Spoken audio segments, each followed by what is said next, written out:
शुभ सकाळ पिलामाने भूगोल क्लास को समस्त को स्वागत। आज से पूर्व विषय को पुणी जीवा जे चतुर्थ अध्याय प्राकृतिक उद्भिद आज भाग 6 बा सेही विषयर शेष भागटी आज पढ़िबा जे प्राकृतिक उद्भिदर उपकारिता और संरक्षण। ता पूर्वर पिलामाने पछरु जो पढ़ा जाइथिला सेगुडी को आगे टिके मने पकेइबा। सेगुडी को सब कौन कौन सब पढ़ाई मन पकाओ पिला माने तो माने पढ़ी एवं प्रश्नर उत्तर मध्य करिथिबो। प्राकृतिक उद्भिद कौन एवं जलवायुर तारतम्यतारे भारत में विभिन्न प्रकार अरण्य प्रधानतः 5 गोटी अरण्य एवं सेही अरण्य मानक विषय रे कौन कौन सब आलोचना होता जे केउ स्थान रे अवस्थित मानचित्र सब देखिथिलो एवं वृक्ष सब कौन कौन देखा जाए एवं सेही वृक्ष मानकर सब विभिन्न प्रकार कार्य एवं सेही भली ओडिशार मध्य प्राकृतिक उद्भिद विषय आलोचना करा जायतिला एवं ओडिशा रे 4 गोटी मुख्यतः जलवायुर तारतम्यतार 4 गोटी अरण्य देखा जाय थाए एवं सेही अरण्य गुड़िक सब होची कोन जे क्रांतीय अर्ध चिरहरित अरण्य 2 रे होची क्रांतीय आर्द्र पर्णमोची अरण्य 4 रे क्रांतीय शुष्क पर्णमोची अरण्य उपकूलवर्ती जुआरिया अरण्य एवं ठीक पूर्व क्लास रे आमे सेही मध्यरु 2 गोटी अरण्य विषय आलोचना करा जायतिला एवं से गुड़िक होची क्रांतीय शुष्क पर्णमोची अरण्य आ उपकूलवर्ती जुआरिया अरण्य। सबु अरण्य गुड़िक आमर कौन पढ़ा आलोचना करा जायतिला पिला माने एई सबु अरण्य गुड़िक कौ स्थान रे अवस्थित की प्रकार उद्भिद सब देखा जाए बा वृक्ष देखा जाए एवं सेही वृक्ष गुड़िकर उपादेयता। ठीक सेही भली एई क्रांतीय शुष्क पर्णमोची अरण्यर मध्य कौ स्थान रे अवस्थित आलोचना करा जायतिला जे पश्चिम और दक्षिण पश्चिम अंचल रे भारतर पश्चिम और दक्षिण ओडिशार पश्चिम और दक्षिण पश्चिम अंचल रे देखा जाय थाए एवं तेल नागावली और साबरी नदीर अववाहिका अंचल रे सेही भली मूल्यवान वृक्ष सब सेठारे देखा जाय थाए कोठी क्रांतीय शुष्क पर्णमोची अरण्य रे सेगुडी होची कोन शाल पियाशाल सागवान चंदन एई भली वृक्ष सब मूल्यवान वृक्ष सब देखा जाय थाए एवं 4 नंबर रे बा ओडिशार 4 गोटी अरण्य मध्यरु शेष अरण्यटे होची कोन उपकूलवर्ती जुआरिया अरण्य। सेही उपकूलवर्ती जुआरिया अरण्य मध्य केउ स्थान रे अवस्थित नदी मुहाण रे अवस्थित एवं वृक्ष सब कोन देखा जाय मुख्यतः वृक्ष होची सुंदरी आउ हेंताळ एवं ओडिशा रे विशेष करके हेंताळ वृक्ष देखा जाय थाए एवं ता छडा बाउंस बेत आदि मध्य वृक्ष सब अनेक अनेक देखा जाय थाए एवं सेठी आउ होची कोन ए जो हेंताळ गछर जंगल देखा जाय थाए हेंताळ वन तार अन्य नाम होची कोन सुंदरवन क्षुद्र सुंदरवन ताहला क्षुद्र सुंदरवन एवं आउ होची लुणा जंगल से जो पानी जमा होइतिबा स्थान नदी मुहाण निकट रे पानी जमा होइतिबा स्थान निकट रे जो वृक्ष सब देखा जाय थाए हेंताळ गछ से गुडिक लुणा जंगल मध्य का जाय थाए एवं लुणा जंगल रे आहुरी मध्य अनेक प्रकार वृक्ष देखा जाय थाए सेमानकर उपादेयता एई विषय सब आलोचना करा जायतिला पिला माने। परिसंस्थार संतुलन रक्षा करिबा एहार मुख्य भूमिका सिना किंतु वर्तमान देखा जाउची जे एई प्राकृतिक उद्भिद क्षय और परिवर्तनशील हेबारे लागिछि क्षय और परिवर्तनशील हेबारे लागिछि काहेकि यार मुख्य कारण होची जनसंख्या वृद्धि। ए जनसंख्या वृद्धि जगु कोन होची जे मनुष्य निजर आवश्यकता को पूर्ण करिया पई शिल्प अधिक अधिक गठन करूची शिल्प गठन बढ़ी बढ़ी चलीची शहर आउ नगर मध्य बढ़ी चलीची आउ खनिज अधिक परिमाण रे उत्तोलन करा जाउची एवं चारण भूमि गुड़िक अधिक अधिक उपयोग करा जाउची अर्थात ए चारण भूमि गुड़िक आउ चारण भूमि होई रही नाही धीरे धीरे जनबसती गढ़ी उठिची सही अंचल गुड़िकरे ताहले प्राकृतिक उद्भिद तो आमे जानिलु जे मुख्य भूमिका कोन ए प्राकृतिक उद्भिदर मुख्य अंश होची कोन ए प्राकृतिक उद्भिदर मुख्य अंग होची अरण्य। ताले आमे देखिबा वर्तमान जे अरण्य हमर केउ कोन काम रे लागुची अरण्यर उपकारिता ताले आमे आलोचना करिबा तमे जानिचो अरण्य हमर बहुत बहुत उपकार रे आसे से गुडी को आमे पॉइंट वाइज मने रखिया एक नंबर पॉइंट होची कौन मुख्य आवश्यकता।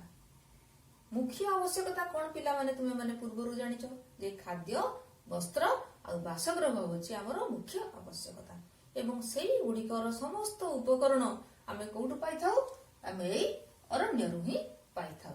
2 नंबर पॉइंट होची कौन मृत्तिका संरक्षण। मृत्तिका संरक्षण किपरि करि थाए जे अरण्य रे थिबा वृक्ष गुड़िकर चेर गुड़िक ए मृत्तिकार कणिका गुड़िकु शक्त भाव जाबुड़ी धरी बांधी होई रही थाए एक सुरक्षा बल सृष्टि करि थाए जो द्वारा कि सही अंचल रे मृत्तिका संरक्षण होई थाए। 3 नंबर पॉइंट होची शिल्प सामग्री। शिल्प गठन पई पिला माने जानिचो जे कंचा माल आवश्यक होई थाए जेमितिका खनिजजात द्रव्य एवं कृषिजात द्रव्य ठीक कंचा माल रूपे व्यवहार होई थाए ठीक सेही भलिया अरण्यजात द्रव्य मध्य कंचा माल रूपे शिल्प गठन पई व्यवहार होई थाए। सेगुडी होची कोन बहुत जिनिस अछि ताको मध्यरु जेमति बाउंसरु कागज सब तयारी हुए काठरु दियासिली तयारी हुए एवं आहुरी अनेक अरण्यजात द्रव्य अछि जोगुडी गृहर विभिन्न प्रकार उपकरण गृह सामग्री रूपे व्यवहृत होई थाए। 3 नंबर पॉइंट होची जंगलजात द्रव्य अर्थात शिल्प सामग्री बा शिल्प पई कंचा माल रूपे व्यवहार सब कोन कोन करा जाई थाए ताकू तो आमे जानिले बाकी आहुरी अनेक जंगलजात द्रव्य अछि जोगुडी कि हमर आवश्यकता को पूर्ण करि थाए जेमतिका महू झुणा लाख एवं आहुरी अनेक जिनिस अछि तुमर जंगलजात द्रव्य औषध रूपे व्यवहार होई थाए जेमतिका हेमोपैथिक एलोपैथिक आयुर्वेदिक सबु प्रकार औषध बा प्रत्यक्ष बा परोक्ष हो एई वृक्षर चेर पत्र पुष्प एई मानक द्वारा ही तैयारी होई थाए। 5 नंबर होची कोन जल प्रवाहर नियंत्रण। जल प्रवाह नियंत्रण होची कोन जे जो अंचल रे अरण्य रही थाए सही अंचल को अतिक्रम करी जल प्रवाहित होई पारे नाही जो द्वारा कि बन्या नियंत्रण होई थाए एवं सेही अरण्यर अपर पार्श्व रे थिबा अंचल गुड़िक बन्या दाउरु रक्षा पाई थांती। तेणु ताहा हला जल प्रवाह नियंत्रण जल प्रवाह को किपर नियंत्रण करि थाए। 6 नंबर होची कोन पिला माने पशु पक्षी मानकर वासस्थान।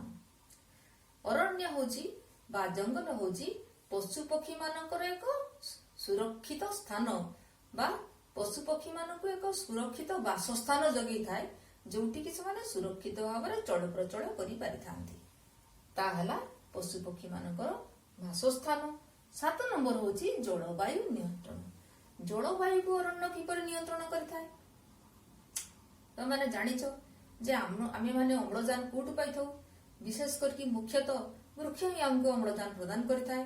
तेणु अरण्य कोन करि थाए अम्लजान और जलीय बाष्प एहाकू वायुमंडल को छाड़ी थाए ता सहित वायुर वेग को कमाई थाए एवं उत्ताप को नियंत्रण करि थाए। तेणु एही भली जलवायु को यह नियंत्रण करि थाए। 8 नंबर पॉइंट होची प्राकृतिक सौंदर्य। आमे समस्त जानिचु जे अरण्य होची प्राकृतिक सौंदर्य रे भरपूर एवं सेही प्राकृतिक सौंदर्य रे भरपूर एवं जलवायु मध्य तार स्वास्थ्यकर सेहिति पई सेही अंचल को समस्ते भ्रमण करिया पई जाथांती चित्त विनोदन पई।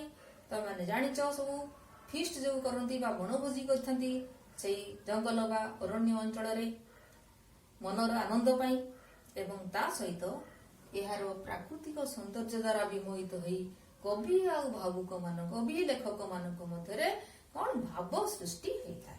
ताले ये होची अरण्यर उपकारिता विषय रे हमें जानिले तेणु पॉइंट वाइज मने रखिले ताले कोन हो ताकु तुमे पॉइंट वाइज मने रखिले प्रश्नर उत्तर करिया में तुम मानकु सुविधा हेबो।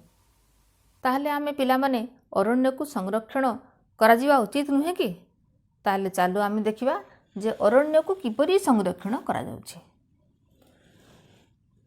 1 नंबर पॉइंट होछि जातीय अरण्य नीति। भारत सरकार कोन करिसेंती ए अरण्य को सुरक्षा देबा पई जातीय अरण्य नीति 1952 मसिया रे एक जातीय अरण्य नीति प्रणयन करिसेंती एवं सेही नीति अनुसार पार्वत्य अंचल रे ସମତଳ ଅଞ୍ଚଳରେ ନୂତନ ଅରଣ୍ୟ ସୃଷ୍ଟି କରିବା ସରକାରଙ୍କର ଲକ୍ଷ୍ୟ। ଏହାଦ୍ୱାରା ଆମର ଅରଣ୍ୟ ଯେଉଁ କ୍ଷୟ ହୋଇ ଚାଲିଛି ତାହାର କିଛିଟା ଭରଣା ହୋଇପାରିବ। କାହିଁକି? କାରଣ ପ୍ରକୃତରେ ସମୁଦାୟ ଭୂମିର 1/3 ଅରଣ୍ୟ ରହିବା ଆବଶ୍ୟକ ଏବଂ ପାର୍ବତ୍ୟ ଭୂମିରେ 60% ଆଉ ସମତଳ ଭୂମିରେ 20% ରହିବା ଆବଶ୍ୟକ। ଏବଂ ସେଇଥିପାଇଁ ଏହି ଜାତୀୟ ଅରଣ୍ୟ ନୀତି 1952 ମସିହାରେ ଇଏ ହେଉଛି ସରକାରଙ୍କର ଏକ ପ୍ରୟାସ। ଦ୍ୱିତୀୟରେ ହେଉଛି ବନୀକରଣ। ଏହି ଜାତୀୟ ଅରଣ୍ୟ ନୀତି ଅନୁସାରେ କ'ଣ କରାଗଲା ଯେ ବନୀକରଣ ଆରମ୍ଭ କରାଗଲା। ବନୀକରଣ ହେଉଛି କ'ଣ? ନୂତନ ଜଙ୍ଗଲ ସୃଷ୍ଟି କରିବା। କେଉଁ ଜାଗାରେ ନୂତନ ଜଙ୍ଗଲ ସୃଷ୍ଟି କରିବା? ଏ ବନୀକରଣକୁ 3 ଭାଗରେ ଭାଗ କରାଗଲା। କ'ଣ? 1 ନମ୍ବର ହେଉଛି ସାମାଜିକ ବନୀକରଣ, 2 ନମ୍ବର କୃଷି କ୍ଷେତ୍ରୀୟ ବନୀକରଣ, 3 ହେଉଛି ପୁନଃ ବନୀକରଣ। ସାମାଜିକ ବନୀକରଣ ହେଉଛି କ'ଣ? ଗ୍ରାମ ଓ ସହରମାନଙ୍କରେ ଖାଲି ପଡ଼ିଥିବା ସ୍ଥାନମାନଙ୍କରେ କ'ଣ କରାଯିବ? ଯେ ବୃକ୍ଷରୋପଣ କରାଯିବ। ତାହା ହେଉଛି ସାମାଜିକ ବନୀକରଣ। କୃଷି କ୍ଷେତ୍ରୀୟ ବନୀକରଣ ହେଉଛି କ'ଣ? ଚାଷ ଜମିକର ଯେଉଁ ଚାଷ ଜମି ପିଲାମାନେ ଦେଖିଥିବ ଯେ ଚାଷ ଜମି ଗୁଡ଼ିକର ମଝିରେ ଯେଉଁ ହିଡ଼ ଥାଏ ସେଇ ହିଡ଼ ଗୁଡ଼ିକ ଉପରେ ବୃକ୍ଷ ଲଗାଇବା, ତାହା ହେଉଛି କୃଷି କ୍ଷେତ୍ରୀୟ ବନୀକରଣ। 3 ନମ୍ବର ହେଉଛି କ'ଣ? ପୁନଃ ବନୀକରଣ। ପୁନଃ ବନୀକରଣ ହେଉଛି କ'ଣ? ଯେଉଁ ଜଙ୍ଗଲ ଗୁଡ଼ିକ ନଷ୍ଟ ହୋଇଯାଇଛି ସେହି ଜଙ୍ଗଲ ଗୁଡ଼ିକରେ ଆଉଥରେ ଜଙ୍ଗଲ ସୃଷ୍ଟି, ଆଉଥରେ ବୃକ୍ଷରୋପଣ କରି ନୂତନ ଜଙ୍ଗଲ ସୃଷ୍ଟି କରିବା, ତାହା ହେଉଛି ପୁନଃ ବନୀକରଣ। ତାହେଲେ ଏଇଭଳିଆ ବନୀକରଣ ମାଧ୍ୟମରେ 3 ପ୍ରକାରର ବନୀକରଣ ହେଲା କରାଗଲା। ଯେ 3 ପ୍ରକାରର ବନୀକରଣ 3 ପ୍ରକାର ଉପାୟରେ ବନୀକରଣ ବୃକ୍ଷ ଲଗାଇବା ବା ବନୀକରଣ କରିବା। 3 ନମ୍ବର ପଏଣ୍ଟ ହେଉଛି ବନ ମହୋତ୍ସବ। ବନ ମହୋତ୍ସବ ମାଧ୍ୟମରେ ବିଭିନ୍ନ ସ୍ଥାନରେ ବୃକ୍ଷରୋପଣ କରିବା। ଜାତୀୟ ଦିବସ ଗୁଡ଼ିକରେ ବୃକ୍ଷରୋପଣ କରିବା।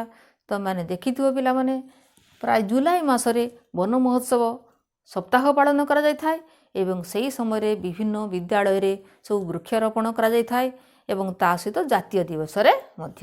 4 ନମ୍ବର ହେଉଛି ନିଆଁ ନ ଲାଗିବା। ସାଧାରଣତଃ ଅନେକ ସମୟରେ ଅନେକ ସ୍ଥାନରେ ଜଙ୍ଗଲ ଗୁଡ଼ିକରେ ନିଆଁ ଲାଗି ଅରଣ୍ୟ ନଷ୍ଟ ହୋଇଥାଏ। କେମିତି? ଯେଉଁମାନେ ବୁଲାବୁଲି କରିବା ପାଇଁ ଯାଆନ୍ତି ସେମାନେ ଯେପରି ସେହି ଅଞ୍ଚଳରେ ସିଗାରେଟ୍ ନ ଖାଇବେ ବା ବିଡ଼ିର ଶେଷ ଭାଗଟିକୁ ଯେପରି ଅରଣ୍ୟରେ ନ ପକାଇଦେବେ, ସେ ପାଇଁ ସେମାନଙ୍କୁ ସତର୍କ କରାଯାଇଥାଏ। ଯଦ୍ୱାରା କି ତାହେଲେ ଅରଣ୍ୟରେ ନିଆଁ ଲାଗିଲେ ଅନେକ ଅଂଶ ନଷ୍ଟ ହୋଇଥାଏ, ତେଣୁ ତା ଦ୍ୱାରା ଅରଣ୍ୟ ସୁରକ୍ଷିତ ହୋଇକି ରହିପାରିବ। 5 ନମ୍ବର ପଏଣ୍ଟ ହେଉଛି ସାଧାରଣ ଘୋଷଣା। ସାଧାରଣତଃ ଜନସଂଖ୍ୟା ବୃଦ୍ଧି ହେବା ସହିତ ଆମର ଅରଣ୍ୟ ବହୁ ମାତ୍ରାରେ କ୍ଷୟ ହୋଇ ଚାଲିଛି।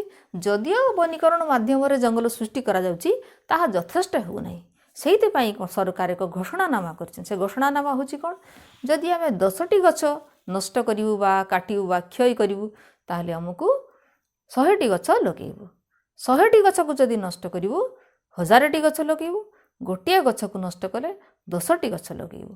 ଏହା ହେଉଛି ସାଧାରଣ ଘୋଷଣା। ତାହେଲେ ଇଏ ହେଉଛି ଆମେ ଅରଣ୍ୟକୁ କିପରି ସଂରକ୍ଷଣ କରିବା ସେ ବିଷୟରେ ଆମେ ଜାଣିଲେ। ତାହେଲେ ଏଇ ବିଷୟଟି ପିଲାମାନେ ତ ସରିଲା। ତାହେଲେ ବର୍ତ୍ତମାନ ଏଇ ଯେଉଁ ଆଜି ଆଲୋଚନା କରାଗଲା ସେଇ ବିଷୟ ସମ୍ବନ୍ଧୀୟ କିଛି ପ୍ରଶ୍ନ ମୁଁ ଦେଇଛି। ଦେଖ ପିଲାମାନେ, 1 ନମ୍ବର ପ୍ରଶ୍ନ ହେଉଛି ଅରଣ୍ୟର ଉପକାରିତାର ଏକ ସଂକ୍ଷିପ୍ତ ବିବରଣୀ। ପଢ଼ା ହେଲାବେଳେ ପଏଣ୍ଟ ୱାଇଜ୍ ଆଲୋଚନା କରାଯାଇଥିଲା ଏବଂ ସେହି ଅନୁସାରେ ସେହି ପ୍ରଶ୍ନର ଉତ୍ତରଟିକୁ ଲେଖିବ। ତା ସହିତ ଦ୍ୱିତୀୟରେ ହେଉଛି ଗୋଟିଏ ବାକ୍ୟରେ ପ୍ରକାଶ କର। ଗୋଟିଏ ବାକ୍ୟରେ ପ୍ରକାଶ କର ହେଉଛି ଗୋଟିଏ ବାକ୍ୟରେ ତାକୁ ଲେଖିବ। 1 ନମ୍ବର ହେଉଛି ସାମାଜିକ ବନୀକରଣ, କୃଷି କ୍ଷେତ୍ରୀୟ ବନୀକରଣ, 2 ନମ୍ବର ହେଉଛି ସାମାଜିକ ବନୀକରଣ, 3 ନମ୍ବର କୃଷି କ୍ଷେତ୍ରୀୟ ବନୀକରଣ, 4 ନମ୍ବର ହେଉଛି ପୁନଃ ବନୀକରଣ, 5 ନମ୍ବରରେ ହେଉଛି ଜାତୀୟ ଅରଣ୍ୟ ନୀତି। ଏସବୁ ଆମର ବର୍ତ୍ତମାନ ପାଠ୍ୟ ମାଧ୍ୟମରେ ପିଲାମାନେ ଆଲୋଚନା କରାଗଲା।